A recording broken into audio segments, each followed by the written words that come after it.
안녕하세요. 오늘 딥다이브 시작합니다. 누가복음 16장에 보면 그 불의한 청지기 비유 있잖아요. 이게 참 알쏭달쏭해요. 네, 그렇죠. 주인의 재산을 막 쓰다가 걸려서 잘릴 판인데 갑자기 뭘 하더니 주인한테 칭찬을 받죠. 맞아요. 아니 어떻게 그럴 수가 있는지. 오늘 저희가 바로 이 부분을 좀 깊게 파고들려고 합니다. 오늘 자료는 누가복음 16장 1절부터 9절 그리고 이 비유에 대한 한 해석 자료를 중심으로 살펴보겠습니다. 네, 이 해석이 어쩌면 그동안 가졌던 의문점들을 푸는 데 좀 도움이 될 수도 있을 것 같습니다. 좋습니다. 그럼 이 비유 속에서 주인이 왜 그 옳지 않아 보이는 청지기 행동을 지혜롭다고 했는지, 또 이게 오늘을 사는 당신에게 어떤 의미가 있는지 한번 같이 파헤쳐보죠. 네, 이 해석 자료에 따르면 비유에 등장하는 인물이나 요소들이 다 상징하는 바가 있습니다. 먼저 그 부자 주인은 주 예수님을 상징한다고 보고요. 아, 예수님이요? 그럼 그 청지기는 누군가요? 설마. 네, 맞습니다. 바로 당신을 포함한 모든 성도, 우리 모두를 가리킨다고 해석합니다. 제가 그 불의하다는 청지기라고요? 와, 시작부터 좀 강렬한데요? 그럼 그 청지기가 낭비했다는 주인의 소유는 뭘까요? 제가 뭘 그렇게 낭비했다는 거죠? 이 해석에서는 그게 바로 당신에게 맡겨진 모든 것, 그러니까 뭐 건강이나 시간, 재능, 또 재물 같은 것들을 의미한다고 봅니다. 원래 우리 게 아니라 주인이신 예수님이 잠시 맡겨주신 자원이라는 거죠. 아, 그런 의미군요. 맡겨진 것들. 네. 그리고 청지기가 직분, 그러니까 일자리를 빼앗기게 되는 상황은 우리가 피할 수 없는 육체적인 죽음을 상징한다고 보고요. 죽음 앞에서야 정신을 차린 거네요. 그 청지기가. 그때부터 막 사람들을 만나서 빚을 줄여주잖아요. 기름 100마를 50말로, 밀 100석을 80석으로. 그 빚진 자들은 그럼 누굴까요? 그 부분 해석이 좀 흥미로운데요. 1차적으로는 우리 주변에 도움이 필요한 사람들, 형제자매들을 의미할 수 있습니다. 네, 그건 이해가 가요. 그런데 더 깊은 차원에서 보면 그들이 사실은 연약한 모습으로 오신 예수님 자신을 상징할 수도 있다고 봐요. 예수님 자신이라고요? 네. 왜냐하면 모든 게 결국 예수님 것이니까 형제에게 빚진 건 곧 예수님께 빚진 것과 같다는 관점이죠.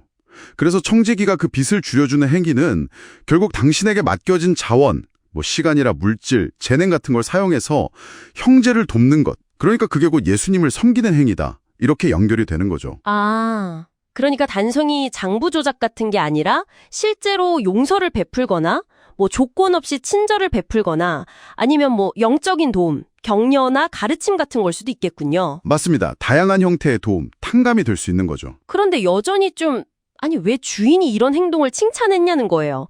그것도 해고 직전에 한 어떻게 보면 좀 부정직해 보이기도 하는 행동인데 지혜롭다고 하잖아요. 이게 정말 궁금해요. 바로 그 지점입니다. 이 해석에서 강조하는 게 주인은 청지기의 그 과거의 부정직함이나 빚을 막 깎아준 그 행위 자체의 옳고 그름을 칭찬한 게 아니라는 거예요. 아, 그럼 뭘 칭찬한 거죠? 그의 지혜로움을 칭찬했다는 겁니다. 그러니까 자신의 미래, 특히 죽음 이후의 삶을 대비하는 그 현실적인 판단력과 신속한 행동력, 그걸 높이 샀다는 거죠. 미래를 대비하는 지혜요. 네. 성경 구절에도 나오잖아요. 이 세대의 아들들이 자기 시대에 있어서는 빛의 아들들보다 더 지혜롭다. 자신의 마지막을 생각하고 영리하게 준비하는 그 태도 자체를 칭찬했다는 해석입니다. 와, 자신의 미래를 위한 어떻게 보면 좀 계산적인 행동인데 그게 지혜로 인정받는다니 이거 정말 흥미로운 관점이네요.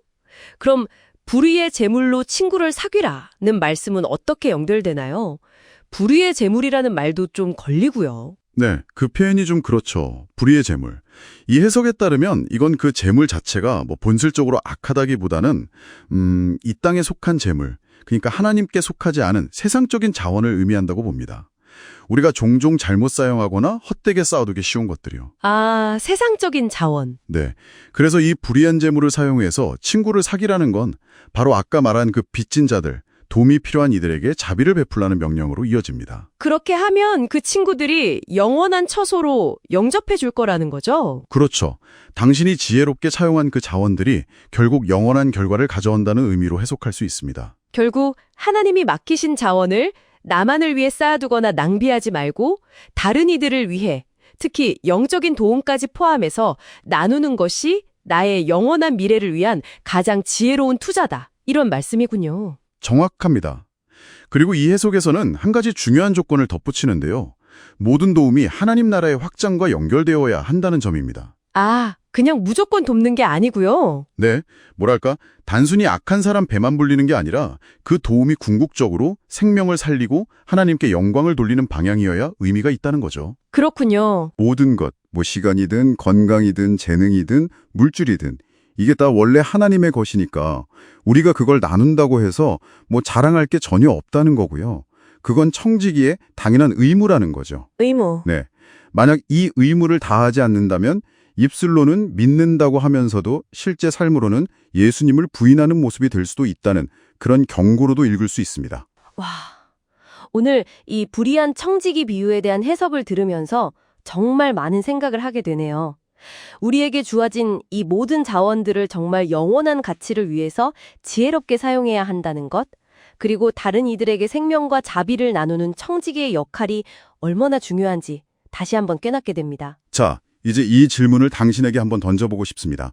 당신에게 맡겨진 그 귀한 시간, 재능, 물줄들 지금 어떻게 사용하고 계신가요? 네, 단순히 이 땅에서의 편안함만을 위해서 쓰고 있지는 않으신가요? 아니면 정말 영원한 가치를 위한 투자로 여기고 사용하고 계신가요? 이 해석에 따르면 하나님이 주신 선물을 그분의 뜻대로 다른 이들을 위해 사용하지 않는 것은 어쩌면 믿음을 행동으로 부인하는 것과 같을 수도 있다고 합니다. 당신의 삶에서 적극적인 청지기는 어떤 모습일까요? 그냥 착한 일하는 걸 넘어서서 당신에게 맡겨진 그 자원들을 통해 어떻게 하나님의 생명을 구체적으로 나눌 수 있을지 오늘 한번 깊이 고민해 보시는 건 어떨까요?